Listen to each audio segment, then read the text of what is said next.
Evening. The Who's today were on at Rosehill, of course. Gee, look, I'll get to this meeting in a moment. It was disgraceful there today at Rosehill. During the week, we had a meeting at Randwick on the Kensington track. The track was given out dead. We had rain before the first race, and the track held up fairly good all day. The rail was in the normal position, and it was not any real bias on the track, but most of the winners were on pace. It was a little bit handy to be up near the lead on the Kensington track on Wednesday when you're doing your form. Then we went to Hawkesbury, where we opened up with a track reading of a heavy 9. They downgraded it after some rain to a heavy 10. The rail there was 3 metres out from the 1,000 to the 400, and they only ran 3 races at Hawkesbury on Thursday. The Hickey Hockeys said that there were a couple of bad patches, one at the 300 and one at the 500, where it was a little bit unsafe. So after the stewards watched the film of the third race, they agreed with the jockeys that it was a little bit shifty for them, and the meeting was called off. And the races, the 3 races we had, the winners were either just up near the lead or just behind the pace, and it wasn't a matter of where you were. You really had to handle the going in those 3 races because it was a very heavy track, and so that was the case there. Now, as I say, we got to this meeting today at Rosehill. We had 3 Group 1 races here.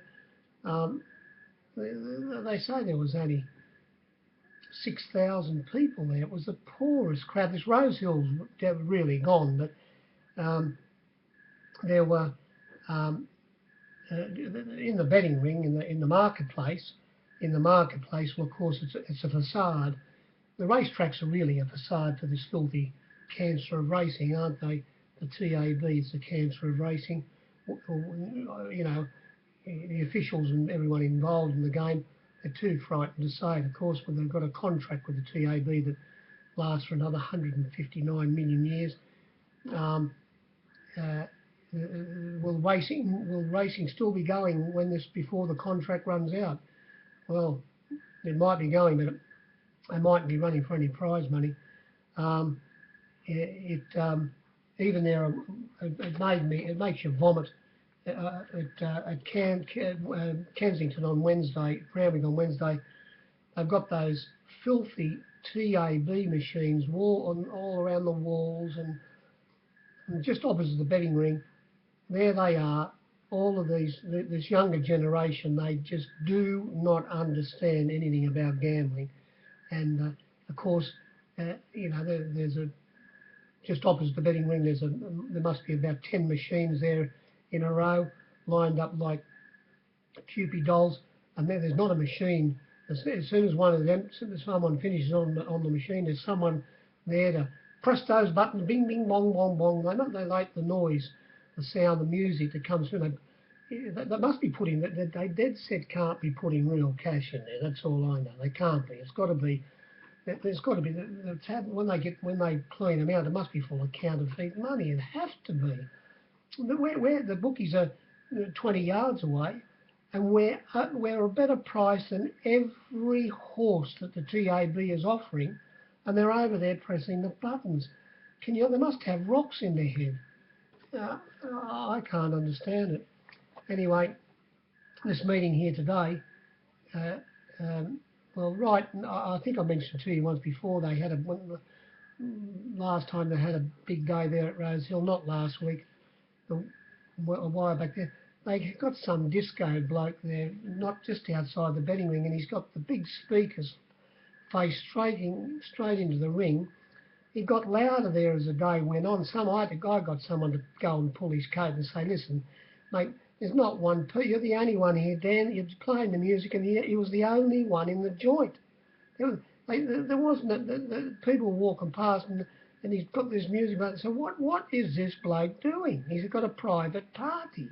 They thought and it was, you can't hear yourself talk in the betting ring. Poor old Mo Conlon's on the end, he's the closest to it. And he was doing the tickle toe waltz there a couple of races, but oh my God, it's just a nightmare. And there was no one there. In the betting ring, it's a facade. There's 12 retired Greek card players in the betting ring, waiting to see what the pros back, and they sneak or slog along with their whatever they've got in their kick and try to beat the price. Oh, it's a myth, absolute myth. Well, anyway, the track was given out before the first race as a heavy 9. The rail was 2 metres out, and they finished up. They said there was a bad patch between the 900 and the 600 was a heavy 9, and the rest of the track was a heavy 8. So we'll call it a heavy 8.5 to make you laugh. Why didn't they think of that? So it was a heavy 8.5, and there were a couple of winners. Well, Criterion, he was a bit close to the fence, maybe too often when they turned for home travelling. And the last winner, he wasn't that far off it either. But then if you stay close to the fence in the straight, the going in there was obviously worse. Not that there was the Irish horse that won, it got up inside them, but they were well off the fence. So close to the fence wasn't the place to be, but very few runners stayed in there.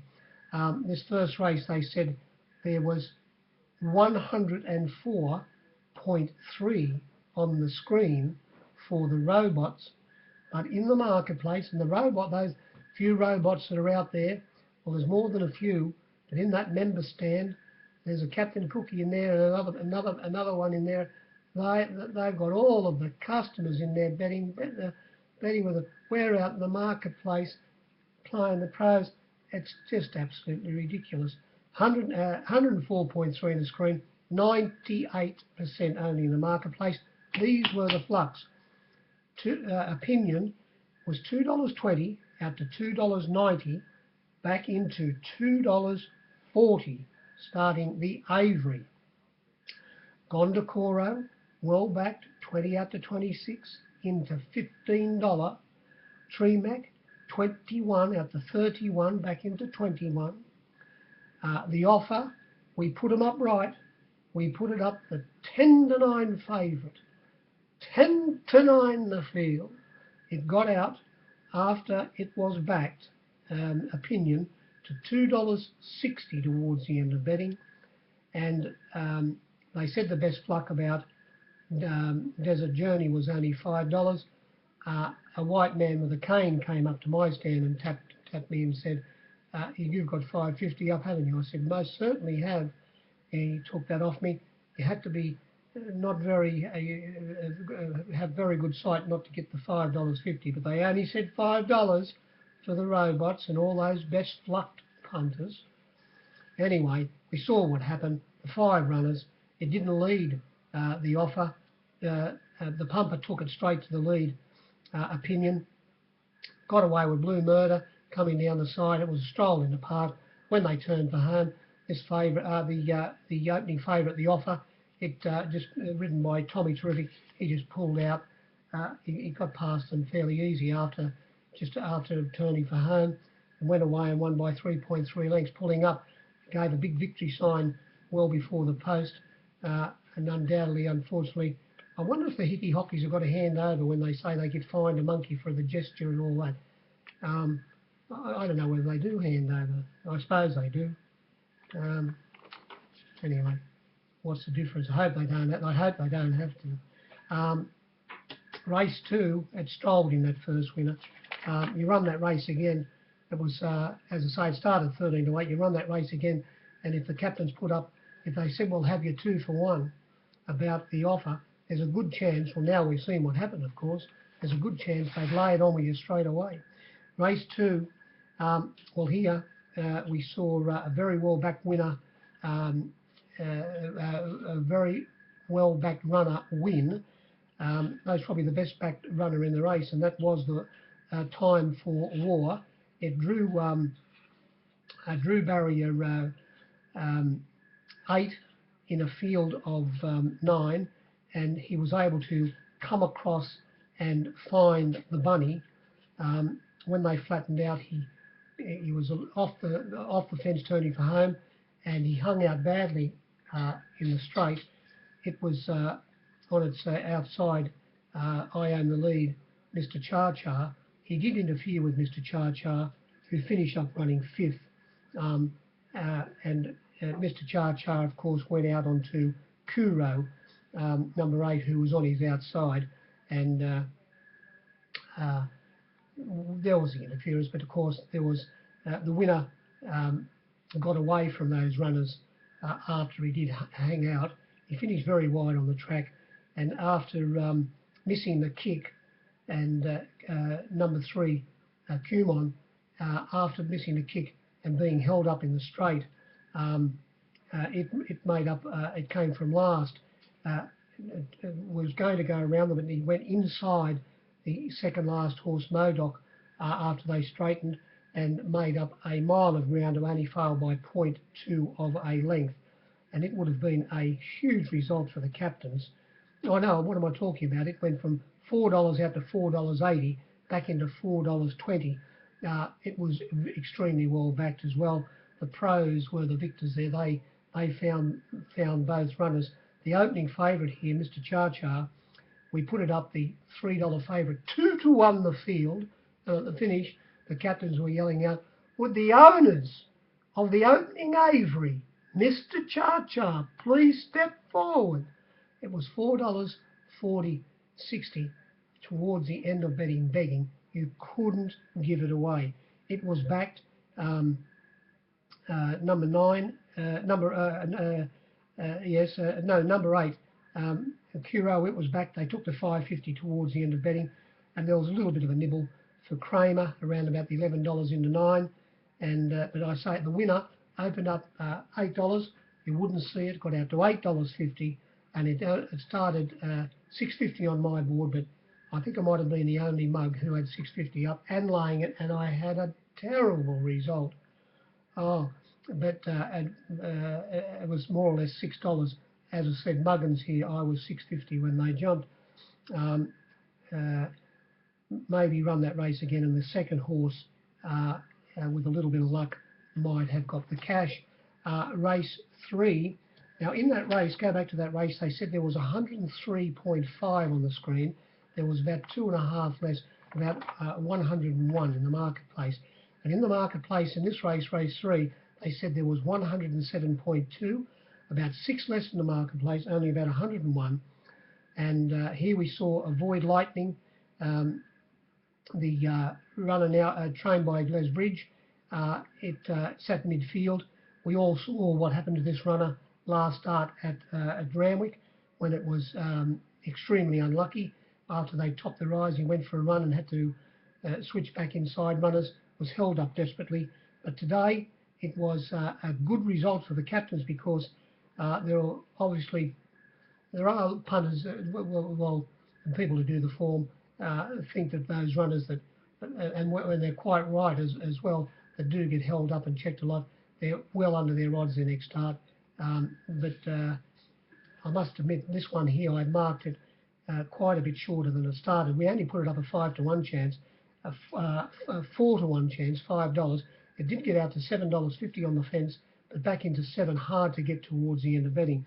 As I say, sat midfield in 5th position, eased wide, turning for home, and got his momentum up, got past most of the runners, and looked like it was going to win by sort of a length, but the second horse dived right towards the line to only fail by 0.1 of a length. And I'm talking about Plucky Bell, who, after seeing this race, and if you watch it yourself, you will agree it should have won. Mark Sheen, the course announcer, said the same. It settled down in last position, and when they turned for home, he went in between, I think it was Aerobatics and also Angel B.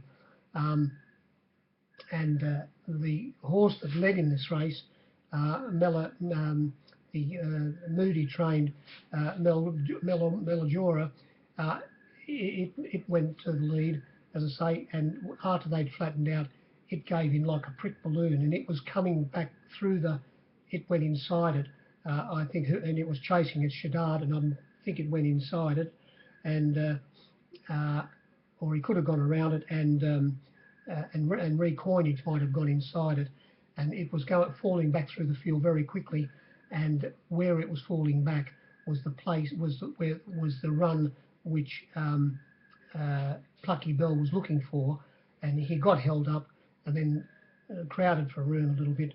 Of course, the bird had flown with Avoid Lightning, and he failed. Should have won Plucky Bell, and it made up ground. Aerobatics, as it always does, and all of the others had their chances. Race 4, there was 107.7 on the screen for the robots, 102.5, about 5 less than the mark. 105.5 in the marketplace. And here we saw Bring Me the Maid, ridden by Sun Schofield, trained by Moody, come from about 3rd or 4th last position, right down the outside. We only put it up a $5.50 chance, $5.50 second pick. We put it up the 4-to-1 favourite Lady Sharapova, and you couldn't lay it. It got out to $9, unlayable. But the winner, as I say, we put it up the second pick at $5.50, and it got out to as much as $10, quite a bit of $10. I only marked this runner 7-to-1, and it comes from Melbourne. And why I had up $9.50 on my board, I didn't see the $10 go off, and of course I laid it at the $9.50. It only started 8, and as I say, it settled down in 3rd or 4th last position, was hooked, eased off heels, coming down the outside. It wound up and was able to get past them, with 100 metres to go, but coming from a clear last, well, not a clear last, but inside near the fence, and in last position was the second horse, Peggy Jean. Got slightly held up, turning for home, half missed the kick by 3/4 of a length, and it also made up a mile of ground. It only went down by 0.3 of a length. We put it up $6.50, got out to 7, started, was into $5.50 at one stage, got back out to 6 towards the end of betting. Who started favourite in this race? Well, there were 2 of them. We finished up, they finished up starting 5-to-1, it was 5-to-1 the field, Peggy Jean and also Tezuko. But we did give in this race, we gave 6-to-1 the field at certain stages of the betting. Tezuko was $8 into $6, and after getting out to $7, Peggy Jean came back into 6. So they're the 2 picks who, it was 5-to-1 the field, that pair. It led, it was well back to Donnell from barrier 1. The runner that sat directly behind it beat it for 3rd position by only 0.1 of a length, and that was Sultry Feeling, who got a good suck behind it, as I say. But the first and second place getters were most probably the best runs because they came from well behind. It got tracked wide in the run error bar, as did number 7, Ruffy, Unknown Destiny. Race 5, all of these races, when you watch the replays, you'll see that they were, the leaders tried to stay well off the fence coming to the turn, and they obviously track walkers, the jockeys, and so nobody really tested it in there, but I'm sure if any runners did go in there, they wouldn't have got home. Race 5, this was won by Sidestep, came from second last, pulled out wide, turning for home, the widest runner, and was able to just win by 0.1 of a length. It beat Bound for Earth, who got a good suck in behind the two leaders, who were Cosmic Endeavour. I Own the Lead trains it. Bob's Lane sat on its outside. It got inside them, or in between them. I think it got inside them, turning for home. But Sidestep came down the outside and was just that little tiny bit too strong to beat it by only 0.1 of a length. And after sitting behind the pace, Northern Glory, it got didn't go inside them and went for a middle split, not going anywhere near the fence, and it only went down by 0.9 of a length, and it was a good run. The others all seemed to have their chance. The winner and the winner was most probably the best run, and in this race, 104.7 on the screen, about 3 less in the marketplace, 101.5. The winner in that race, Sidestep, was fairly hard to lay. They returned at $4. You get $4.20 on the fence when they jumped. We only put it up the 9-4 favourite. Well, right, we put it up 9-4, and Cosmic Endeavour 5-2. I think there might have been best luck money around for Cosmic Endeavour, but the winner was hard to lay, as I say, went from $3.20 out to $4.20 at the finish of betting, whereas Cosmic Endeavour, it started the favourite. We put it up 5-2, 5-2 bar, got out to $4.40 I saw on the fence. You wouldn't see that in the flux. I think $4 be flat out, $4 on the flux be the best, and only started $3.80, although I might have been $4 when they jumped. I just can't remember, but I couldn't lay it towards the end of betting, and that was about that race. Then we went to race 6, and this was a big difference to me. I laid the winner very well here, Tiger Tease. It was $16 into $13, or even $17 into 13, so 16s into 12s. Tiger Tease got a good suck behind its stablemate, Rain Affair. It led, jumped out and led. Who was it? Kinsella, of course. Kinsella. It jumped out and led, but not like, and stayed well off the fence, but not like how it was able to get away with Blue Murder in its last 3 wins, Kinsella, where it was able to stay off the track and have complete control with no other runners making it go that little bit faster. Well, that was never going to be the case today. So how was it going to win? And similarly, how was it going to win Rain Affair? Wouldn't matter how wet it was. It looks to have seen better days. And it did unfortunately miss the kick at Rain Affair, but then went straight through the middle of the field to race past Kinsella, but not cross it, be 3/4 of the length in front of it, be coming to the turn. While all this was happening, Tiger Tease, ridden by Nash and trained by Joe Pride, who trains Rain Affair, of course. Nash was smoking his pipe, and on his outside was the second place getter, Anatina, and trained by Smurden, ridden by C. Williams. It was on the outside of Tiger Tease, and they ran 1-2 when they turned for home. Both Kinsella and Rain Affair, after they'd flattened out, they were under pressure, and they began to weaken, and Nash eased off their heels. He got a bit of a break on Anatina, a good length and a half break on it, and that won in the race because the margin at the finish was only 0.2 of a length. It came from last right down the outside of Villa Verde, the grey horse, well, in between runners and then down the outside, making up a mile of ground. And it also came from well back in the field Sessions.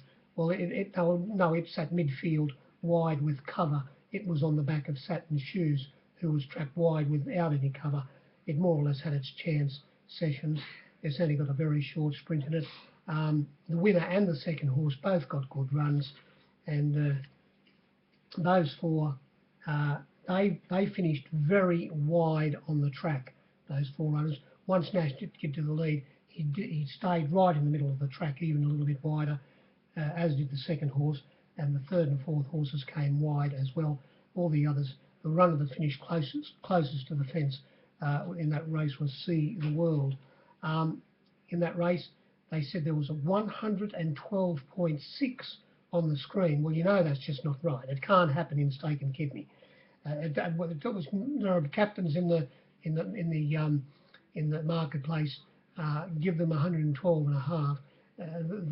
They'll hold plenty of money. But it wasn't bad. It was about 106. And the second horse would have been a huge result for the captains. They only returned at $15, Anatina. I was $20 when they jumped 19 to 1. This is 5 points over what you could have got on the best luck. And I must admit, it took out something, but it was a remnant. It was a huge result for me, whereas I did lay the winner very, very well. The biggest bet I laid in that race, it wasn't a real good betting race. The biggest bet I laid there was 10,000 to 1,800 Rain Affair at the $6.50. The best luck was only $6. There was a mile of $6.50 about Rain Affair. Anyway, that's easy now, isn't it? Race 7.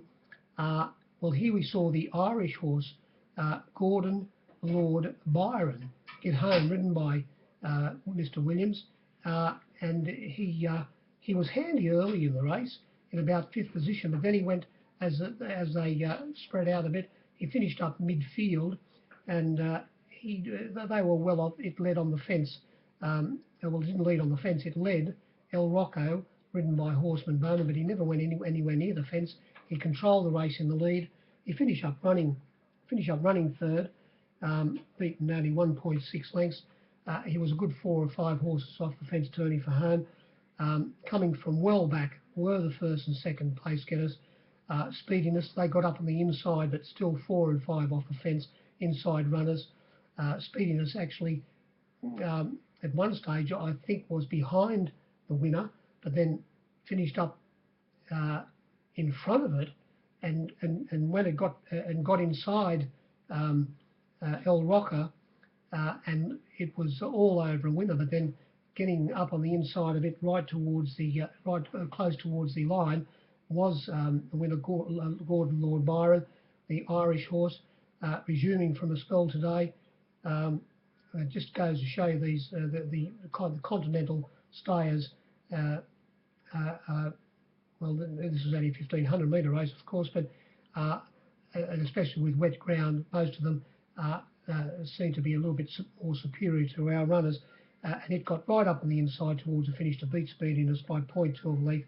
El Rocco held on well, only beaten 1 length, not 1.6, and in 4th place was Sacred Falls, who had a good run all the way, just in about 5th position, right behind the leaders, and it ran 4th, beaten 1.6.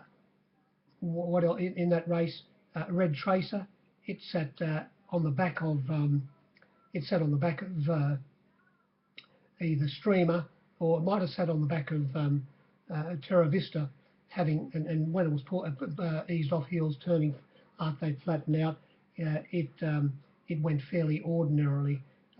Red Tracer, and bookies, I must admit, did reach for it. We put it up the 9-4 favourite, and it got out to as much as $4.40, into $3.70 at one stage, got back out to $3.80 towards the end of betting, but it went fairly poorly. Well, what do you say there? When doing the form, the winner was a good run, as was the second horse, and I suppose El Rocco, it held on well, but more or less had its chance.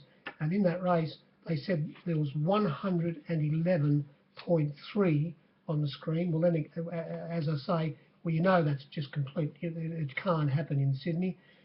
There was a good 7 less in the marketplace, only about 104%.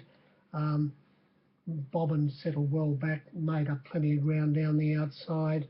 There were no really hard luck stories in the race. Race 8, now this absolutely trotted in the Rosehill Guineas criterion. When they turned for home, ridden by Horseman Bowman, he drew barrier 12 in a field of 15, and after they'd got around the first turn, he was in about 4th or 5th last position on the fence. When they were coming to the turn, he was the leaders were well off the fence, and he was just able to slide up underneath quite a few runners and was absolutely bolting coming to the turn. He just got inside all of them, but as I say, still well off the fence, a good 4 to 5 horses off the fence.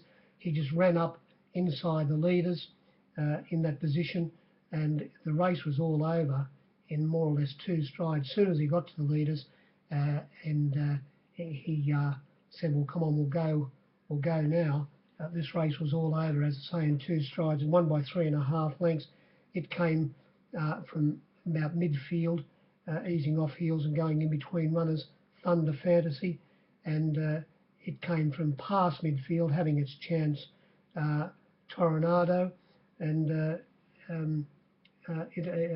running fourth in this race was Savvy Nature, who also came from well back, but the winner just travelled too well in the run, and he showed his true colours today. He was 4th up into this race criterion, and one of the pros won an absolute bucketful on this runner. Even though it only started $14, $15, 14 to 1, it was a fairly good betting race. They backed quite a few runners in the race. But as I say, the pros only and their followers, very few punters in the ring. And the winner was $15 out to 17, back into $15, extremely well backed by one of the pros, won a hatful on it. Seamus Award, a bit hard to lay. They returned it $8, 7 to 1. Well, I was $9, and there were other boards $9 when they jumped. It went from $6.50 out to that price. Dissident went from $4 out to $4.80, $4.60, back into $4.40. I've told you criterion. Puccini, who a New Zealand runner, we put it up the 7 to 2 second pick, got out to plenty of $5, but then it started favourite well back towards the end of betting, starting only $4.20, and I think that it might have pulled on M Walk, I'm not too sure, but the Cox Plate winner, Seamus Award from Barrier 1, ridden by C. Williams, it went out and led and was running along when they hit the first turn, and Puccini, who had Barrier 2, he was chasing it, and M. Walker said, "Well, I'm not going to let you have a stroll in the park," and he got up on its outside, and they raced fairly quickly for a good few furlongs until Williams gave the lead up to Puccini, and then he travelled on the bit fairly well, but when they turned for home, he was off the fence by that time, about 3 or 4 off, but all of a sudden in 2 strides he was under extreme pressure, and the rest of the field began to swoop up. But then, as I said, then after they did swoop up and the winner got up on the inside of all of them. It was all over in 2 strides. Then we came to the last, and here we saw a very similar run to Criterion in this race, and that was Intimate Moment, who drew barrier 13 in a field of 13 through the extreme outside alley, and when they jumped, he didn't go forward, S. Clipperton. And by the way, S. Clipperton, of course, couldn't claim in this race. Apprentices couldn't claim, and he got home. And I think earlier on in the day, just let me have a look here. Earlier on in the day, yes, of course, in the Pago, apprentices couldn't claim in that race either, and the only apprentice in that race was D. Thornton, and he was able to get it home. So that's could be breaking a golden rule there. But Intimate Moment, it went to the front any day will do, who finished up running second. He controlled the race very well, Father Schofield, and he was off the fence turning for home. He looked like he was home. The winner settled down, as I say, when they jumped. He eased straight across behind the field and found the fence, got inside a couple of runners when they hit the first bend, but was on the fence. When they turned for home, he railed up all the way. The runner that was closest to the fence and was chasing the leader was Need the Doe.